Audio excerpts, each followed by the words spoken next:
Tere!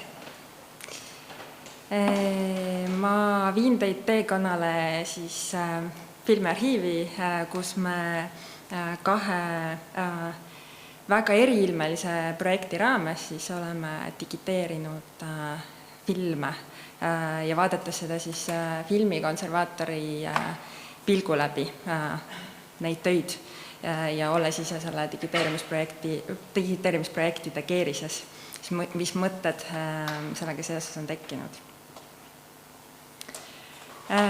Kõigepealt siis esimene projekt või projektide kogum, millest ma räägin, on Kultuuriministeeriumi massdigiteerimise projektid, mis toimusid siis kultuuripärandi digiteerimise tegevuskava raames, on lõppemas 2023. aastal.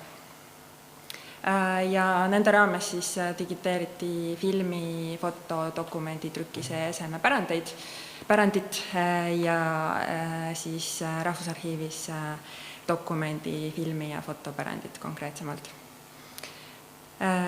Siis kui minna nüüd filmi juurde, filme digiteerisime 245 tundi, sealhulgas siis ringvaateid, mängufilme ja dokumentaalfilme väga laiast ajavahemikust.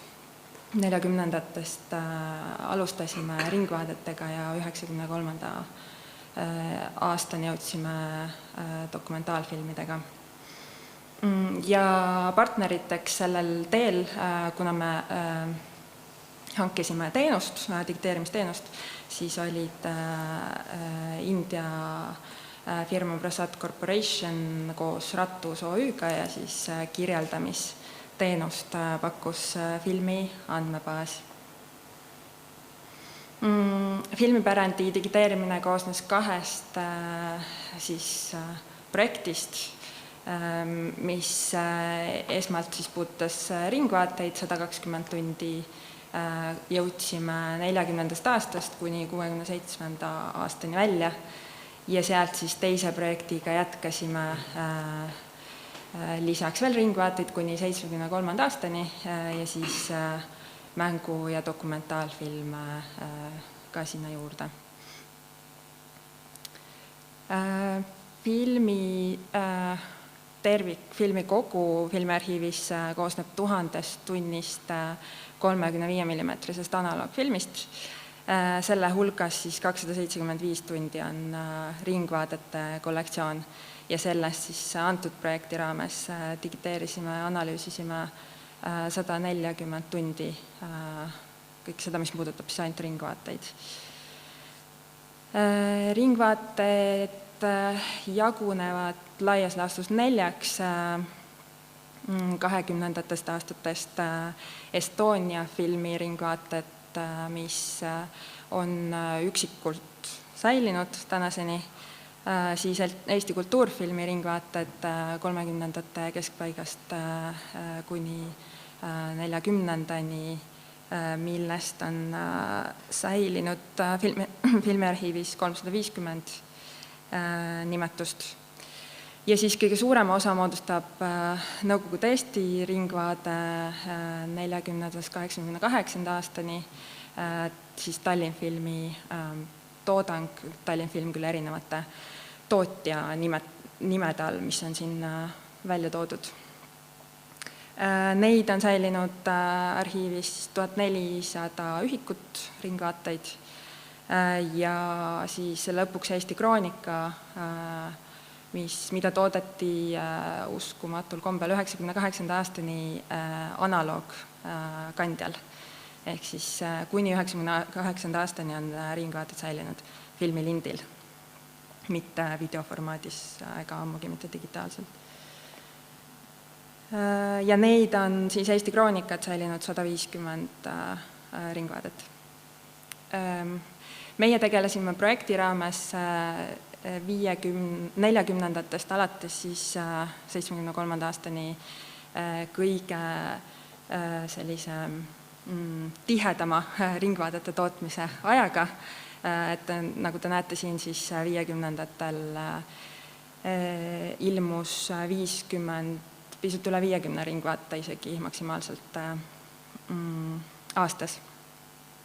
Ja siin täpsemalt 50ndad on välja toodud palade kaupa, ehk siis üks ringvaade koosnes mitmest palast kuni seal 7-8 palast erineva temaatikaga, siis siin on näha see temaatikate siis laia haardelisus, ehk siis 60. aastast näiteks peaaegu 300 erinevat pala.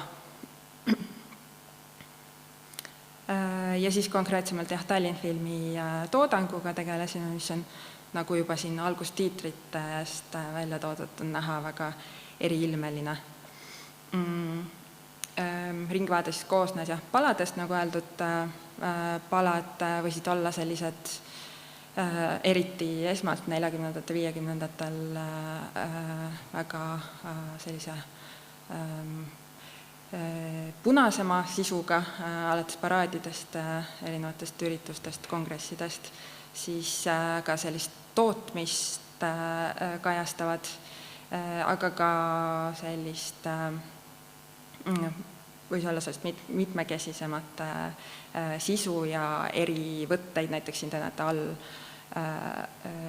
veealuseid võtteid 58. aastast juba ja siis 60ndatel sellist vabamat temaatikat või poeetilisemat temaatikat samuti tuli sisse.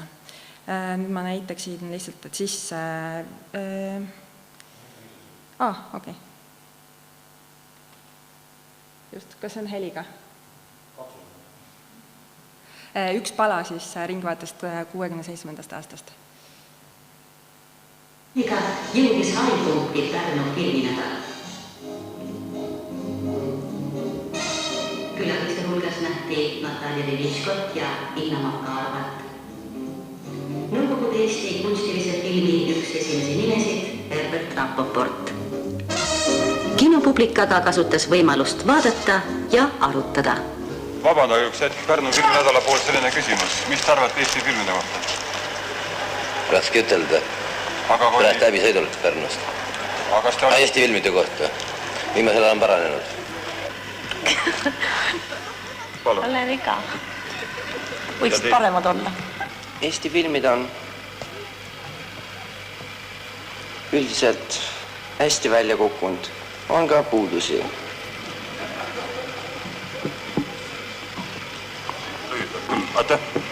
Teate, Eesti filmid on viimasel ajal hakanud paremaks minema.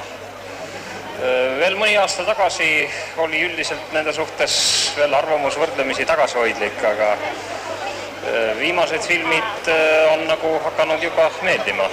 See on väga niisugune ebamäärane küsimus, sellepärast, et tendents läheb allapoole.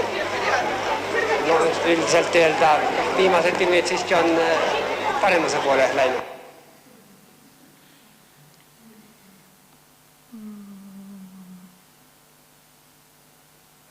Nii, saite aimu natukene sellest visuaalsest esteetikast. Aga jah, üks ringvaade siis koosnes mitmest sellisest erinevast temaatilisest palast, et seal on avastamist küll digiteerimise projekti raames. Me oleme ka kõik filmid oma andmebaasi üles pannud, nii et leiate ülesse. Siis nüüd konservaatori vaatepunktist siis selline massiline digiteerimisprojekt, mida tähendas, meil on Filmiarhiivis 3 konservaatorit filmi poole peal ja mida siis konservaator tegi kõigepealt suuremahulised ettevalmistustööd, transport hoidlast, komplektiosade võrdlus, selleni me jõuame tagasi, et kuna film on oma olemuselt selline kopeeritav meedium ja masinloetav meedium, siis need komplekti osasid siis filmi puhul võib olla erinevaid ja neid tuleb siis võrrelda, milline on sobilik komplekti osa digiteerimiseks. Et see on väga mahukas protsess, mis eelneb digiteerimisele ja mida konservaator teeb. Siis muidugi füüsiline konserveerimine, puhastamine ja oma tegevuse dokumenteerimine. Lisaks, mis selle projekti puhul just tuli eriti ilmekalt välja, on see digiteerimisaegne konsulteerimine konservaatori poolt siis, ehk siis kui digiteerimisel ilmnes mingi ebakõla või tuli näiteks vahetada komplekti osa, sest et saadi aru, et see komplekti osa on mingi defektiga või lühem, pikem, mis iganes põhjustel mitte digiteeritav, siis tuli konservaatori roll taas mängu, et siis see otsustusprotsessi ümber teha. Ja siis järelkontroll, mis hõlmas läbi kerimist, kuna skännerist filmilint tuleb väga tugevalt rulli surutuna, siis enne hoidlasse paigutamist tuli lint läbi vaadata, kas seal ei ole midagi liitekohad lahti läinud näiteks ja siis hoidlasse saata. Ehk siis tegelikult terve digiteerimisprotsessi jooksul siis enne ajal kui pärast hoidis konservaator kätt pulsil. Siin on täpsemalt välja toodud siis komplektiosade valiku kriteeriumid, mille järgi me siis tegime otsuse, mida digiteerida, sealhulgas ka siis füüsiline tehniline seisukord ja originaalsus ja terviklus. Ja töödest lisaks konserveerimistegevustele siis lisati all kaitserakordid, mis on sellised kaitselindid rulli alguses ja lõpus, mis lihtsustavad filmilindi skännerisse laadimist. Siis parandati liitekohad, rebendid, perforatsiooni ja film puhastati filmipuhastusmasinas. Seda tervet töövoogu siis jälgis ka konservaator.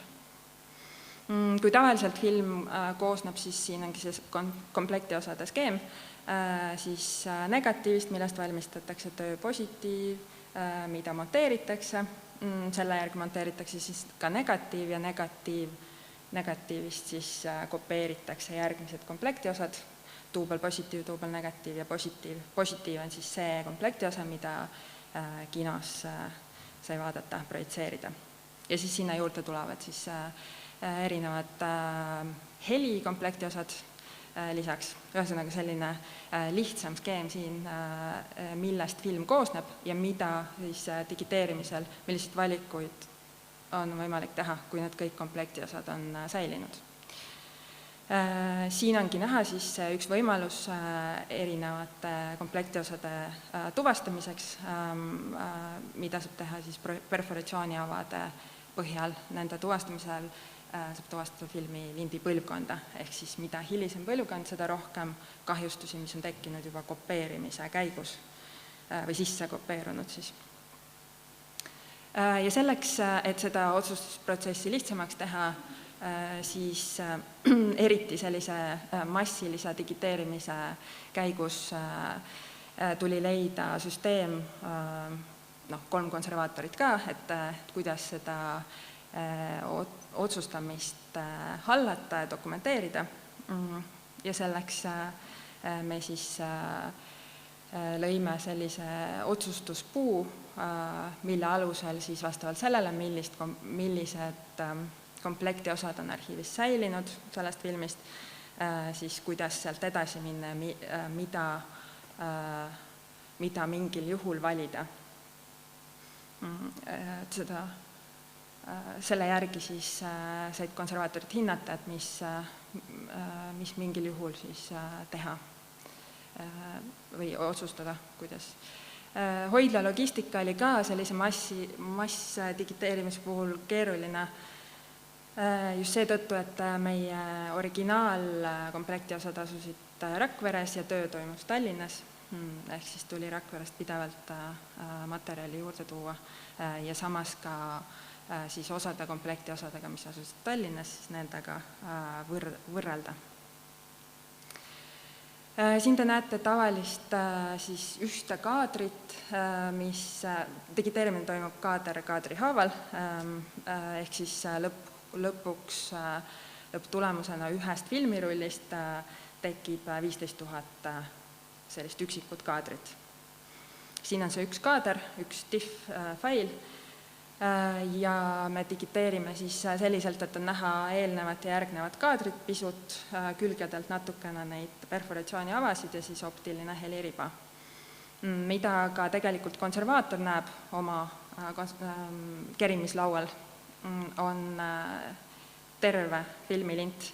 Et kui te siin vaatate punast seda kadreeritud kasutuskoopiat, mida te hetk tagasi selle ühe pala näitel nägite, mis oli juba kadreeritud ja stabiliseeritud, siis tegelikult see digiteerimise ala on suurem ja siis tegelikult see filmilint, millel on ka servades näiteks informatsiooni, siis see on näha ainult konservaatorile, mis teeb sellel hetkel, kui see lint asub konservaatori käes, väga oluliseks kogu see info, mida ta lindil näeb, dokumenteerida.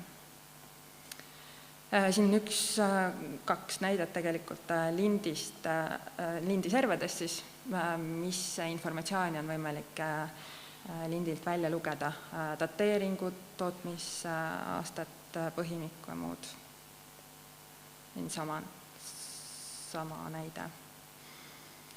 Siis sealt edasi, mida konservaator teeb, tuvastab üldise filmilindi seisukorra. Siin on näha näiteks äädikappe sündroomist puutumata lint vasakul, mis on selline ilusti ümaras rullis, ja siis äädikappe sündroomiga nakatunud lint paremal, mis juba moodustab selliseid nurklikku vormi.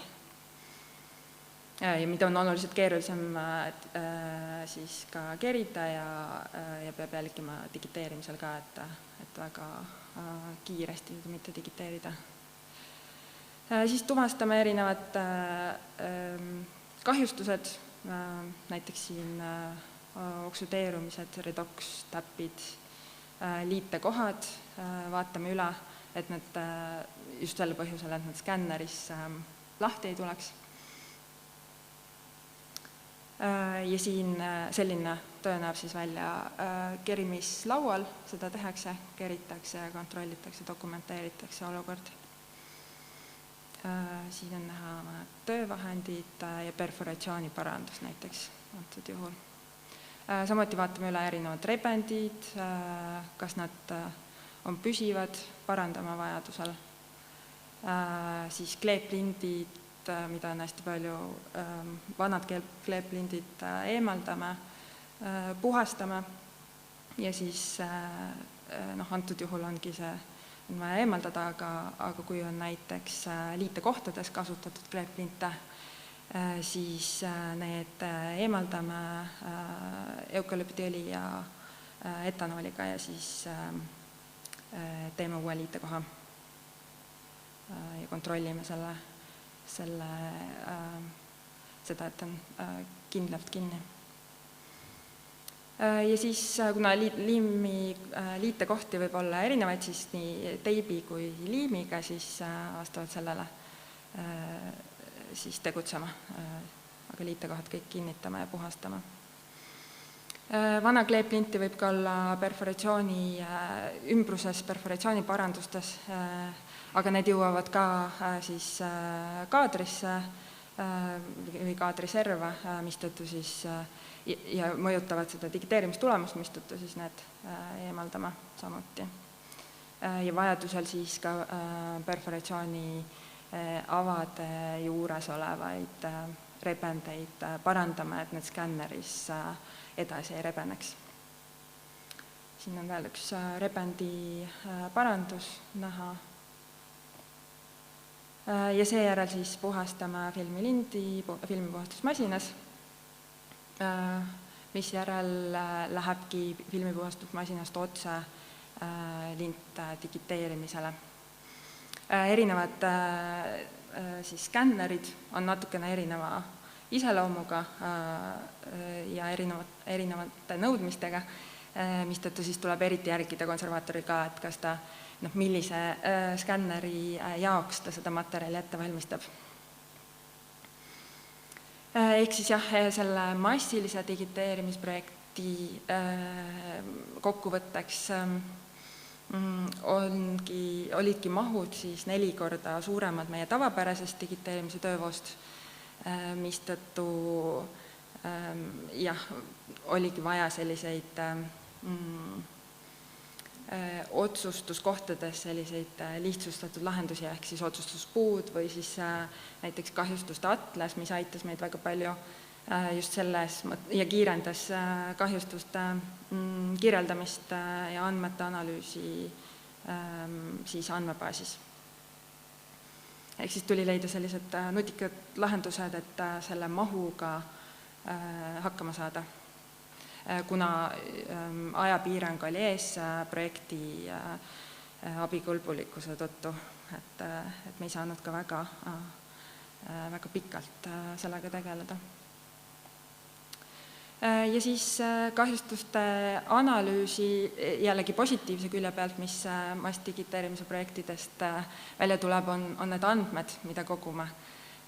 Et 140 tundi ringvaateid siis sai siis kokku koondatud ka näiteks filmi põhimiku järgi, mis võimaldas jälle analüüsida seda, mis olid kõige levinumad filmipõhimikud, mida kasutati tootjate kaupa. Ja siis teiseks kahjustuste analüüs, just nagu siis kahjustuse liigiti mehaanilised, keemilised, fototehnilised, aga ka siis erinevate komplekti osaliigiti, ehk siis näiteks sellised tavapärased või sellised loogilised järeldused, et positiiv, mida linastatakse kinos, võib olla rohkem kriimustatud, andis ka tegelikult nende andmete põhjal sama tulemuse.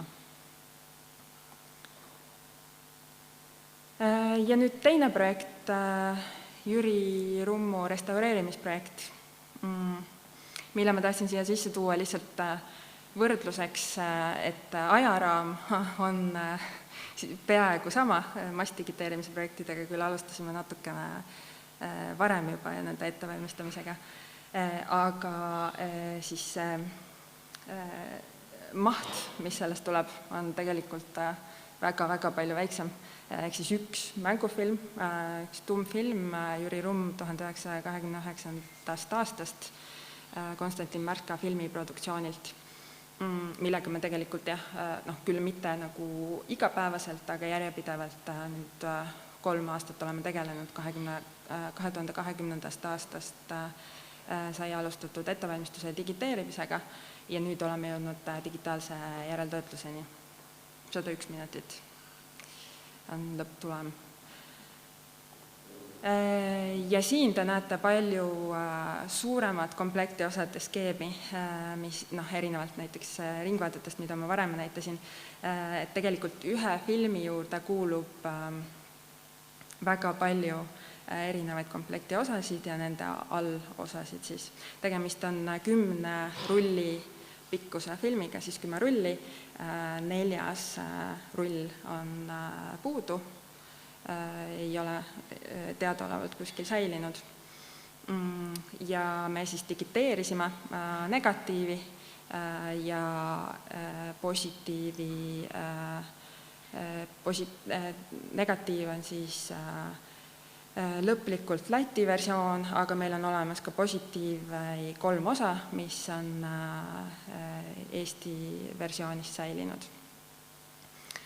Siin lihtsalt on näha, et millised komplektiosad üldse on olemas, mis on millest kopeeritud, et saada üldülevaade, mida meil üldse digiteerida oleks vaja. Tegelikult antud juhul me digiteerisime kogu terviku, et seda siis digitaalselt hakata võrdlema ja omakorda siis selgeks tegema, et millist komplekti, millist filmi me üldse restaureerima hakkame.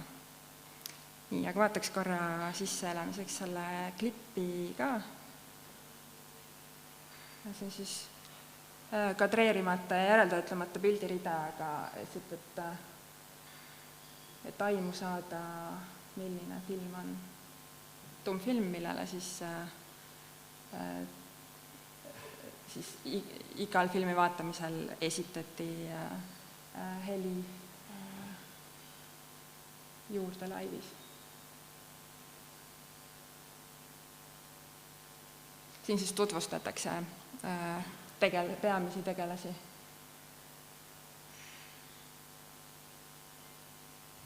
ja säilinud on eestikeelsed saksa ja venekeelsed vahekirjad.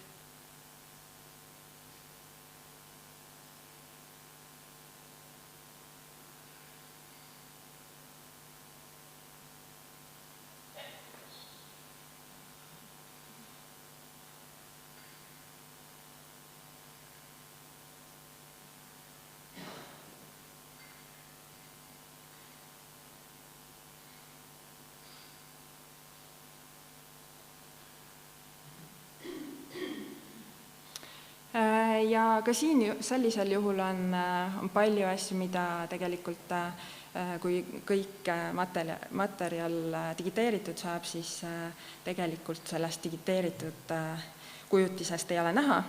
Siin on näha näiteks sellised vahekirja kaadrid, kus on märgitud tiitelnumbrid, ehk siis need vahekirja asukohad, kaadrite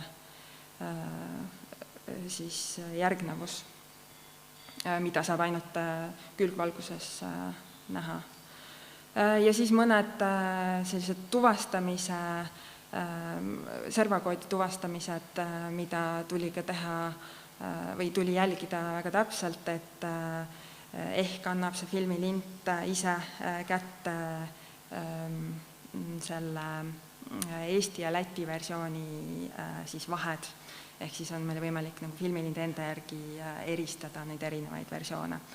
Kahjuks siiski mitte, kuna sellel 28.–9. aastal see servakoodide erinevus ei ole nii suur, et oleks sealt mingeid põhjapanevaid järeldusi võimalik olnud teha. Ja siis, siin samamoodi erinevaid komplektiosasid siis tuvastasime. Kahjustuste poolelt siis siin te näete negatiivi ja positiivi võrdlust, vasakul negatiiv, paremal positiiv. Mõned kahjustused, näiteks need täpid seal üleval, on siis näha, et on kopeerunud otse eelmisest põlvkonnast. Samas on ka kahjustusi, mis on ainult positiivil, just näiteks projitseerimise tõttu väga palju kriimustusi. Aga ka mõned kahjustused leidsime, mis on ainult negatiivil, ehk siis nad on negatiivil tekkinud hiljem pärast seda, kui positiiv oli juba valminud. Mida saab ka jälle digitaalse restaureerimise puhul ära kasutada, ehk siis neid kaadreid, mis on negatiivil kahjustunud, siis võtta positiivilt. Ja selleks me tegimegi siis sellise võrdlustabeli plaanide kaupa, mille järgi siis digitaalne restauraator saab digitaalselt siis nende mitme erineva komplekti osa põhjal filmi kokku panna. Siin on juba näha seda siis digitaalselt komplekti osade sättimist, negatiiv, positiiv, NP, need on erinevad komplekti osad. Siis nende markerite järgi siis seadsime ära, et milliseid kaadreid või plaane on võimalik võtta negatiivilt, milliseid positiivilt, siis need kokku panna. Vaatame siis kolmanda klipi ka ära. Siin on näha negatiivi ja positiivi võrdlus.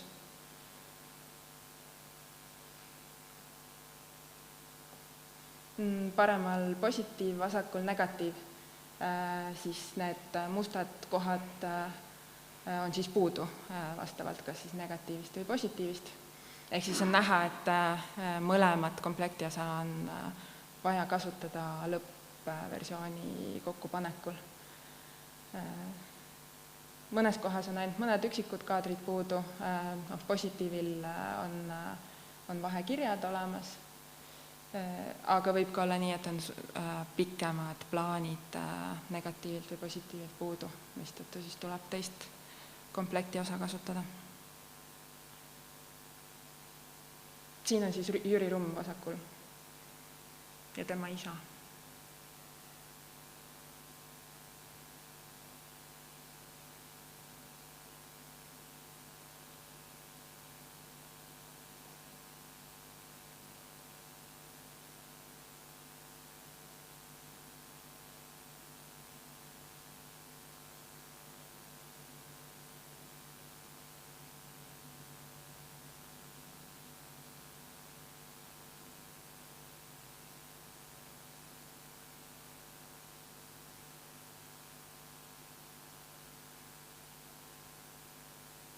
siin on näha pikem plaan, mis on täielikult puudu negatiivilt, mistõttu tuleb see tervikuna võtta positiivilt.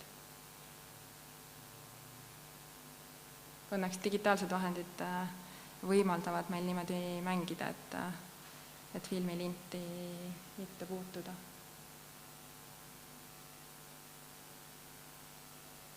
See plaan nagu ka sisuliselt väga oluline terve filmi kontekstis.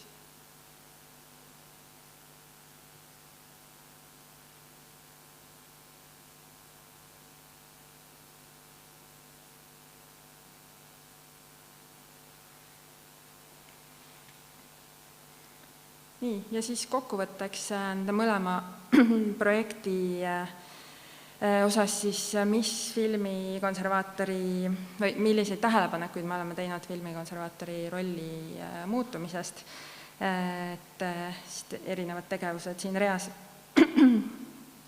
Kavandamine kindlasti, projekti kavandamine, töö raskusastme arvestamine, mis siis annab hea sisendi selleks, et millisest ajaraamist näiteks digiteerimisprojektide puhul me saame üldse rääkida, kui palju ettevalmistus ja konserveerimine aega võtavad. Seda oskab ainult konservaator hinnata. Samuti siis kavandamine selles mõttes, milline on digiteerimisprojekti olemus, kas digiteeritakse massiliselt või ühte filmi, kas kasutatakse ühte või teist skännerit, millised need siis skänneri spetsiifilised tööülesanded oleksid.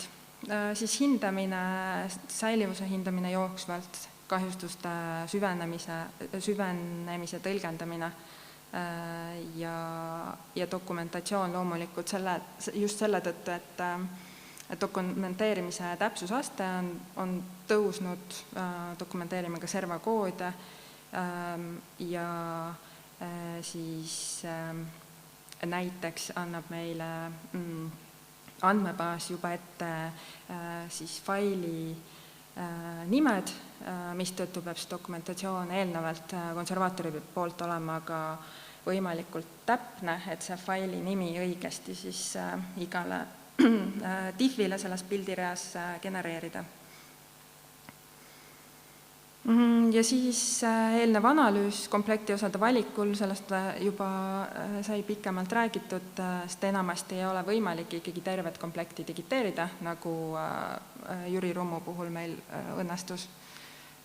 Ja konsultatsioon digiteerimise ajal ja järel on samuti väga oluline, lisaks siis see järelkontroll, mis tagab lõpuks kõige parema säilimise ja on võimalik tegelikult uute tehnoloogiate tulles ka seda materjali mingite aastakümnete pärast uuesti digiteerida ja juba siis algselt komplekti osalt. Nii, aga aitäh!